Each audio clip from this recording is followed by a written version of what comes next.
Team coverage on the Biden visit shifts now to his private meetings with the families. The president says the families are hopeful but realistic. CBS 4's Francis Wang is live in Surfside with that side of the story. Francis, I know you've been following their stories very closely on our social media platforms. Yeah, Elliot, Lauren. Well, this is where President Biden met with the families for about 3 hours here at the St. Regis in Bal Harbour. He then spoke publicly about what was said as well as his thoughts. He said that he was running a bit late because he wanted to make sure every single family member who wanted to speak with him could get that time. And then after here, he and his motorcade left and made a stop that wasn't planned, not on the schedule for the day. The growing wall of flowers, flyers, candles, printed out prayers, what many in the community are now calling the Wall of Hope. This was a chance for the president to see firsthand some of the missing that he had heard so much about from family members, putting faces to their names and stories, and then he and First Lady Jill Biden praying.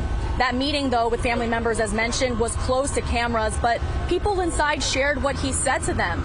I've been texting with 3 or 4 family members all day. He talked about, of course, his own story of loss. First, his wife and his daughter early on in his political career, and then his son, Beau Biden, more recently.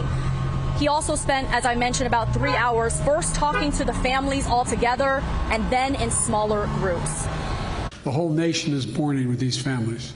They see it every day on television. They're going through hell, and those who survived the collapse, as well as those who are missing loved ones.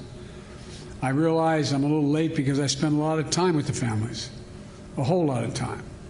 And I apologize for taking so long to get here because I thought it was important to speak to every single person who wanted to speak to me. So after what you all covered when I opened up the meeting, I spent the remainder of the time, and such incredible people.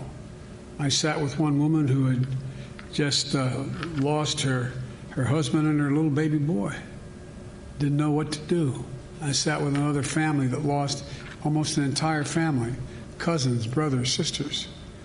And to watch them, and they're praying and pleading that, God, let there be a miracle. Let there be something happen for me that's good.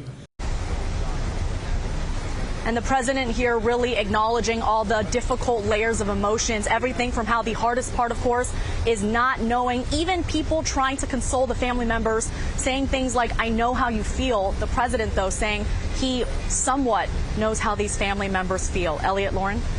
You certainly got that feeling listening to him. Francis, you spoke to some families today. What are they telling you about the visit by the president?